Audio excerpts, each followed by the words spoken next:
আসসালামু আলাইকুম বন্ধুসকল, নমস্কাৰ। এটা কথা লৈ আহিছোঁ আমি আকৌ ফেচবুকলৈ, যেহেতু বৰ্তমান ট্ৰেণ্ডিঙত চলি আছে অসমৰ পৰা মিয়া খেদিব লাগে। এই কথাখিনি কিমান গ্ৰহণযোগ্য অলপ ভাবকচোন। চাওক, 1947 চনৰ পৰা যিটো ভাৰত আন্দোলন, যিটো ভাৰতত মানে দুখণ্ড কৰিছিল, আগৰ আদিম যুগৰ মানুহ যিবিলাক ইমান শিক্ষিতৰ পোহৰ নাছিল সেইকাৰণে কিজানি, কিন্তু বৰ্তমানতো লিখা পঢ়া কৰা বহুতেই শিক্ষিত পোহৰ আছে। বৰ্তমানৰ যুগেও যদি আদিম যুগৰ নিচিনা চলে তেতিয়া কেনেকুৱা হ'ব। চাওক, নিজৰ ইনকাম নিজে পৰিশ্ৰম কৰি নিজে খাই আছে। ইয়াত জন্মস্থান জাগা 1947 চনৰ পৰা ইয়াতে যদি আছে, ভাৰত দুখণ্ড হৈছিল তেতিয়াৰ পৰা হিন্দুস্তান আৰু পাকিস্তান, কিন্তু ভাৰতত তেতিয়াৰ পৰাই যদি মানুহ আছে বা মিয়াসকলে আছে, আমি সকলোৱে আছোঁ, এতিয়ালৈকে যদি ইয়াতে আছোঁ তেতিয়াও যদি কয় যে মিয়া খেদিব লাগে, বাংলাদেশী হয়, এইবিলাক কথাটো কিমান গ্ৰহণযোগ্য। এই কথাটো মই ফেচবুকত তুলি ধৰিছোঁ, যিহেতু মই এটা কথা ভাবোঁ কি, যদি কাৰোবাৰ পৰিয়ালত কিবা হাই কাজিয়া হয় তেতিয়া বুজিব লাগে যে নাই, এইটো পৰিয়ালৰ যিটো গাৰ্জেন দুৰ্বল হয়, গাৰ্জেন দুৰ্বলৰ কাৰণে পৰিয়ালত কিবা হৰিয়াল্লা হয়, এইটো কথা নিশ্চয় সকলোৱে জানে। কিন্তু আগৰ দিনটোৰ নিচিনা যে এতিয়াও অসমত চলি আছে, এই কথাটো কেনেকুৱা অলপ ভাবকচোন। কাৰণ আদিম যুগত লেখা পঢ়া কৰা নাছিল বা শিক্ষিতৰ পোহৰ নাছিল বা ইমানখিনি বুজিব পৰা নাছিল যে মানুহক মাৰে নেকি, তেতিয়া এনেকুৱা অৱস্থা আছিল। কিন্তু বৰ্তমান শিক্ষিত হৈ শিক্ষিতৰ পোহৰ লৈ লেখা পঢ়া কৰি তথাপি যদি কয় যে মিয়া খেদিব লাগে, মিয়া ইমান দিনৰ পৰা ইয়াত বাস কৰি আছে, নিজৰ ইনকাম কৰি নিজে খাই আছে, তথাপি যদি এনেকুৱা কথা কয় যে মিয়া খেদিব লাগে, এইটো কেনেকুৱা, কিমান গ্ৰহণযোগ্য। আৰু এইবিলাক কৰি আছে কোনে, নিশ্চয় আমি সকলোৱে গম পাওঁ।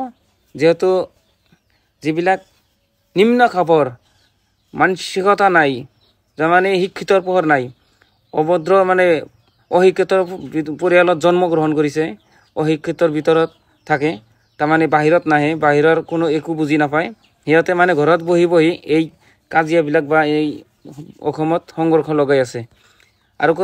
আৰু আছে ইয়াত কিছুমান নিজৰ গাদীৰ কাৰণে, যাতে গাদী ঠিক থাকে নিজৰ, এনেকুৱাতো নহয়, মানুহৰ বাবে। কিন্তু এটা কথা চিন্তা কৰিব লাগে, আমি যেতিয়া আমাৰ কিবা বিপদত পৰোঁ বা আমাৰ কিবা অসুবিধা হয়, আমি যেতিয়া হস্পিটেলত যাওঁ তেতিয়া মই ভাবোঁ নেকি যে এইটো মিয়াৰ তেজ হয় নেকি, বা এইটো হিন্দুৰ তেজ হয় নেকি, বা এইটো মুছলমানৰ তেজ হয় নেকি, এইটো মাৰোৱাৰীৰ তেজ হয় নেকি, এইটো সোধোঁ নেকি। অনলি সোধোঁ যে তেজ লাগে, গ্ৰুপ মিলিলেই হ'ল। তে এটা বস্তু চিন্তা কৰিব লাগে, এই মিয়াবিলাক যদি আছে, আমি যে আছোঁ, আমি কি ওপৰৰ পৰা টপকি পৰিছোঁ নেকি। আমি ইমান দিনৰ পৰা যদি ইয়াত বাস কৰি আছোঁ, আমাৰ জন্মস্থান জাগা, আমাৰ ইয়াৰ পৰা কোনো খেদিব পাৰিব নেকি। এটা কথা চিন্তা কৰিব লাগে, আমাক যদি কোনোবাই আঘাত কৰিব লাগে, সি মানে ভালকৈ যাব পাৰিব নেকি। মোক বেলেগৰ কথা বাদি দিয়ক, আমাৰ কথা আমি কৈ আছোঁ, কোনোবাই যদি আমাক আঘাত কৰিব আহে, সি নিজেই ভাবিব লাগিব যে নাই, তাক আঘাত কৰি আমি হাৰি যাব নোৱাৰিম, কাৰণ সিও আঘাত কৰিব।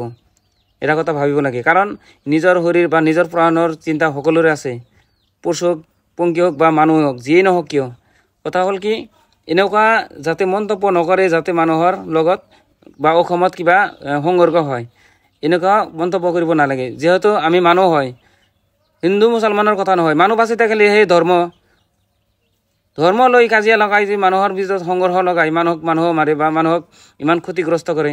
এই চাওক, শ্ৰমিকবিলাক ভাগবৰ সমষ্টিৰ যিমান শ্ৰমিক শিৱসাগৰত কাম কৰিব গৈছিল, শিৱসাগৰৰ কাম কৰাৰ পইচা খোজাত যদি তাৰ ভেৰেডিয়া গুণ্ডাবিলাকে যদি ইমান মাৰধৰ কৰিছে, ফেচবুকত পূৰা হুলস্থুল, পূৰা ট্ৰেণ্ডিঙত চলি আছে যে মিয়া খেদিব লাগে, কেনেকুৱা মন্তব্য। চাওক, কিমান নিম্ন খাবৰ মানুহবিলাক, এই নিম্ন খাবৰ মোজকৰ যিবিলাক মানুহ, অশিক্ষিত পৰিয়ালত জন্ম লোৱা মানুহ, তাতে এইবিলাকেই এনেকুৱা মন্তব্য কৰে বা এনেকুৱা পৰিস্থিতি পেলায় বা এনেকুৱা অসমত সংঘৰ্ষ লগাবলৈ চেষ্টা কৰে, আমি জানো।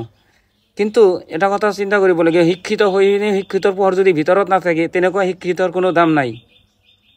কাৰণ নিজে ইমান পৰিশ্ৰম কৰি, নিজে ইনকাম কৰি নিজে খাই আছে। চাওক, আমাৰ মিয়া মানুহবিলাক কিমান কষ্ট কৰে, তাতে উজনি অসমত নহয়, গোটেই অসমতেই চাওক কিমান পৰিশ্ৰম কৰে। আমাৰ এটা ঈদত যদি ঘৰত যায়, তাতে গুৱাহাটীত হুলস্থুল চলি যায়, মাছ বা সবজি কিমান কি বস্তু বিচাৰি নাপায়, কিমান হুলস্থুল লাগি যায়। এটা কথা চিন্তা কৰিব লাগে, অপৰাধী হয়, যিয়ে নহওক কিয়, ইছলাম ধৰ্মৰ হওক বা সনাতন ধৰ্মৰ হওক বা যিয়েই নহওক, অপৰাধী হয়, অপৰাধীক শাস্তি দিব লাগে। কিন্তু এটা অপৰাধীক শাস্তি নিদিয়ে, যদি গোটেই মানুহক এনে পৰিস্থিতিত পেলাই বা গোটেই মানুহক যদি দোষাৰোপ কৰে, কেনেকুৱা মজগৰ কথা, কেনেকুৱা নিম্ন খাবৰ মানুহৰ কথা, কেনেকুৱা নিম্ন খাবৰ চিন্তাধাৰা চাওক। এইবিলাক মানুহৰ একচুৱেলি কি শিক্ষিত নহয়, একচুৱেলি নামত শিক্ষিত, ইহঁতে লেখা পঢ়া কৰা নাই, ইহঁতে একচুৱেলি পইচা দি মানে চাৰ্টিফিকেটটো লৈছে। যদি লেখা পঢ়া কৰিলে হয় টিচাৰৰ পৰা বা মাষ্টৰে কেতিয়াবা কোৱা নাই যে মানুহক সংঘৰ্ষ লগা, মানুহৰ লগত কাজিয়া কৰা, মানুহক কেনেকৈ শিক্ষকে এনেকৈ শিক্ষা দিয়ে যে মানুহৰ লগত মানুহ কেনেকৈ চলিব লাগে, মানুহৰ লগত কেনেকৈ ব্যৱহাৰ কৰিব লাগে, মানুহৰ লগত কেনেকুৱা কথা ক'ব লাগে, এইবিলাক হ'ল শিক্ষকৰ শিক্ষা দিয়া। কিন্তু এইবিলাক যিবিলাকে যে এই সংঘৰ্ষ লগাই আছে, যিবিলাক ইয়াৰ চিন্তাধাৰা যে মিয়াক দিব লাগে বা মিয়াক মাৰপিট কৰিব লাগে, এইবিলাক হ'ল চাৰ্টিফিকেট লৈছে মাত্ৰ পইচা দি, সিহঁতে লিখা পঢ়া কৰা নাই। আমি গেৰাণ্টি দি ক'ব পাৰোঁ। কাৰণ এনেকুৱা যদি এই দুখীয়া মানুহ বা গৰীব মানুহৰ যদি ওপৰত যদি এনে হাৰাশাস্তি কৰিব লাগে, সেই তাৰ ভিতৰত কোনো শিক্ষাৰ পোহৰ আছে নেকি? কিন্তু এইটো কথা হ'ল আজি এইখিনি হ'ল মানে মই উজনি অসমত আহিলোঁ আৰু এই ভিডিঅ'টো কৰিলোঁ এইকাৰণে যে চাওক, মানুহৰ বাবে সকলোৱে আমি মিলা প্ৰীতি থাকিব লাগে। কাৰণ কোনোবাই কাৰোবাক খোৱা বস্তুটো কাঢ়ি খোৱা নাই, কাৰণ ইনকাম কৰি খাই আছে। যিহেতু যেই নহওক, যিয়ে ধৰ্মৰে হওক, অপৰাধী যদি আছে বা অপৰাধ কৰিছে, তাক অপৰাধীক শাস্তি দিলে হ'ল। গোটেই পৰিয়ালক বা গোটেই এটা ধৰ্মৰ মানুহক টাৰ্গেট নকৰি আমি সকলোৱে একেলগে হৈ যি অপৰাধ কৰিছে তাক ধৰিও শাস্তি দিলে হ'ল। কিন্তু এটা কথা হ'ল, দুখীয়া ক'ৰবাত কাম কৰি আছে, ক'ৰবাত লেবাৰ, ক'ৰবাত কিবা কৰি আছে, যদি তাকে যদি ধৰি মাৰপিট কৰে বা এনেকুৱা অৱস্থা শাস্তি দি কৰে, বহুত বেয়া লাগে। কাৰণ আমি জানো যে মানুহক কিমান পৰিশ্ৰম কৰি তাৰ পৰিয়ালটো পোহপাল দি আছে। পৰিয়ালৰ ভিতৰত কিজানি সিয়ে ইনকাম কৰি আছে, ইনকাম কৰি কিজানি 4-5টা পৰিয়াল আছে বা 3-4জন মানুহ আছে, সিয়ে কিজানি ইনকাম কৰি তাক সেই পৰিয়ালটো পোহপাল দি আছে। তাক যদি এনেকুৱা মাৰপিট কৰি এনেকুৱা অৱস্থা কৰে, তাৰ পৰিয়ালটো কি হ'ব? তাৰ পৰিয়ালৰ ভিতৰত কিজানি সকলোৱে অপেক্ষা কৰি আছে, সি ইনকাম কৰি ঘৰত খোৱা বস্তু পঠাব, পইচা পঠাব, তেতিয়াহে খাব চাব। কিন্তু আমি এটা কথা অনুৰোধ কৰোঁ, সকলোৱে মিলা প্ৰীতি থাকিব লাগে, অসমখন ভালকৈ চলিব দিয়ক।